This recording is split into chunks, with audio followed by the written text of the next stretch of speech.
was an interesting social phenomenon Adam Goldberg embodied, which before the internet, before when I was a kid, like I remember when like this grade of national tragedy would happen.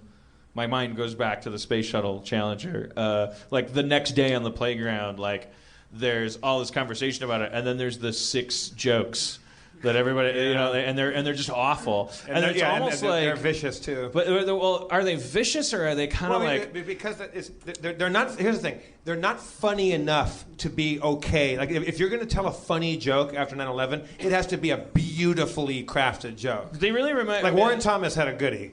Well, but they have to be beautifully crafted to what end, though? Because no one wants to actually laugh about it. Like if Oscar Wilde said something pithy about people getting blown up. It has to create release to go like it's not diminishing it. It's saying like here's the pressure valve, and just for a second I go right. Just for a second. There's a rodeo clown effect there. I don't think there's but that's a not an apt metaphor because I think we all know that rodeo clowns are like really like superior like kind of.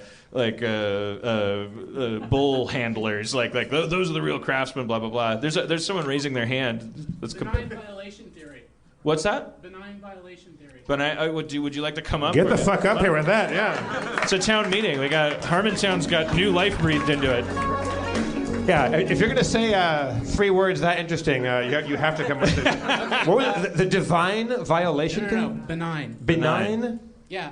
Violation theory. I think it's a Harvard professor came up with this theory that in order for humor to be funny, it has to be benign and deviant. If it doesn't fulfill both of those things, it isn't funny. Because if it's not benign, you see it as a threat. Right.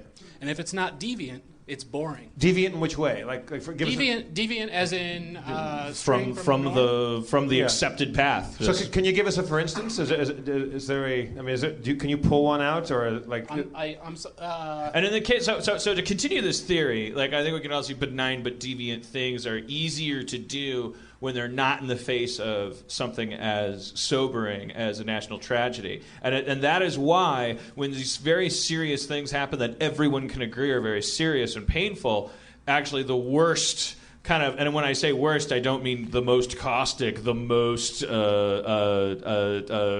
tough crowd with Colin Quinney. I mean the dumbest, the Fozzie Berry-est, like punniest, dumbest kind of jokes come out because in order to prove that they're benign in the face of flesh being torn and the unignorable stink of political motivation in the air and you know not to mention the political motivation that's going to be cultivated from it and in order to be benign you have to be pretty stupid right. The joke has to be just dumb as bricks. Well, let's consider Everybody Loves Raymond.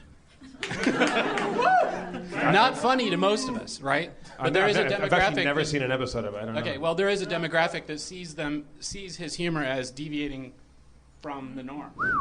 Yeah. Let's all pray for them tonight. You did it. That was benign and deviant. You did it.